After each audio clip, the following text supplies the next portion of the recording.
हमने डिस्कस कर लिया आज मार्केट कैसे प्ले हुआ, क्या हो सकता है आगे चल के। एक बार प्रियंका से समझ लेते हैं वॉल से। प्रियंका बताएं आज की क्लोजिंग। बिल्कुल देखिए, आज दिन भर बहुत ही चॉपी ट्रेड रहा, दोनों तरह के मूव्स आपको दिखे, बट बहुत ही स्मॉल रेंज में आपने आज दिन भर कारोबार देखा है। 100 ऑड पॉइंट्स की आपको रेंज थी निफ्टी पर, और बैंक निफ्टी पे भी 150-200 पॉइंट्स की रेंज देखने को मिली। और इसमें सपोर्ट के पास ही आप फिर से बाउंस बैक ले लेते हैं, वो वाला ट्रेंड आज भी आपको देखने मिला। 17,800 तक हम एक बार के लिए नीचे आए तो, लेकिन फिर वहाँ से बाउंस बैक हुए और सपोर्ट के ऊपर है, ये बड़ी बात है। सपोर्ट जो रेंज है उसके ऊपर ही आप कारोबार कर रहे हैं। जो आज दिन भर में आपको मूव्स मिली, उसमें जो सिग्निफिकेंट लूजर्स थे निफ्टी पर अगर बात करें तो उसमें अदानी एंटरप्राइज फिर से आपको एक बड़ा लूजर दिखा। उसके अलावा अपोलो हॉस्पिटल में आपको दबाव के साथ कामकाज होते हुए देखा। बजाज ऑटो में, क्योंकि आपने देखा होगा बजाज ऑटो, हीरो मोटोकॉर्प, इनमें फिर भी एक मूव है, हालांकि सस्टेनेबल मूव नहीं है, लेकिन आप उन्हें देख रहे हैं ऑन द हायर साइड। लेकिन आज वहाँ पर दबाव दिखा, प्रॉफिट्स वहाँ बुक हुए। इनफैक्ट ऑटो पैक जो थोड़ी सस्टेनेबल मूव पीछे के कुछ दिनों में सारी स्टॉक चर्निंग में, सेक्टर चर्निंग में एटलीस्ट एक मूव देने में कामयाब रहा था, आज वहाँ पर भी आपको प्रेशर दिख रहा है। वन ऑफ द सेक्टर्स जो लूजर्स हैं उसमें आपके ऑटो पैक भी आता है। और इसके अलावा जो दूसरे स्पेसेस थे, यूपीएल जैसे स्पेशलिटी केमिकल, और इन सब में आपको एक मूव दिख रही थी।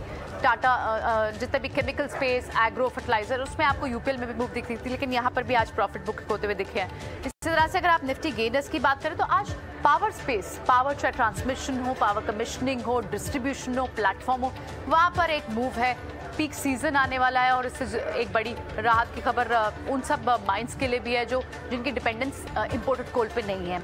वहाँ पर आपने ट्रेड देखा अदानी पावर जैसे, टाटा पावर जैसे, यानी प्राइवेट माइंस जो थी, प्राइवेट कैपेसिटी, वहाँ पर आपने एक ट्रेड ज़रूर देखा।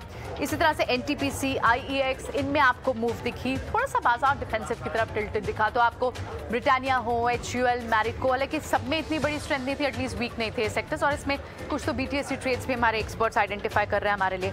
सो ब्रिटानिया, और इसके अलावा मेटल पैक में अल्फा, पूरे मेटल पैक में आपको वीकनेस दिखी। सेलेक्टिव स्टॉक्स में थोड़ी वीकनेस थी, और इनफैक्ट टाटा स्टील जैसे काउंटर्स तो स्ट्रेंथ के साथ ही बंद हो रहा है। रिलायंस से एक स्ट्रेंथ तो आज सुबह दिखी, पार्टिसिपेशन तो दिखी, लिखा उसी से शायद निफ्टी ने आप जो एक निफ्टी पे स्ट्रेंथ देख रहे हैं, हरा निशान देख रहे हैं, वो रिलायंस की कंट्रीब्यूशन की वजह से है, नहीं तो शायद हम निफ्टी लाल निशान में क्लोज होते हुए दिखते।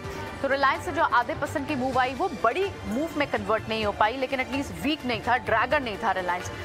मिड कैप स्पेस में आपको पीबी फिनटेक जैसे स्टॉक्स, डिलीवरी, तो न्यू एज के कुछ सिलेक्टेड स्टॉक्स हैं जिनमें आपको लगातार मूव दिख रही है, और आज भी आपको एस्ट्रल जैसे काउंटर्स में दिखी।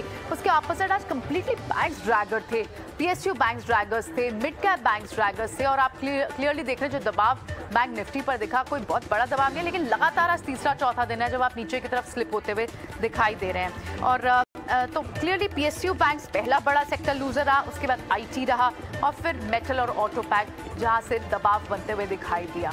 हालांकि आप अब भी एक सपोर्ट जोन में हैं, सपोर्ट रेंज में हैं, और lower end of the support में ही है। देखना होगा आज ग्लोबल क्यूज किस तरह से निकल कर आते हैं, आज यूएस मार्केट से कैसे आपको ट्रिगर्स देखने को मिलते हैं, और कल हम क्या फिर से एक पुल बैक का अटेम्प्ट करेंगे, या फिर एक इसी तरह का choppy, lacklustre, narrow range bound market आपको देखने को मिलेगा। फिलहाल दोनों एक्सपर्ट्स का बहुत बहुत शुक्रिया। राहुल और राजेश, आपने समय दिया, ये सारी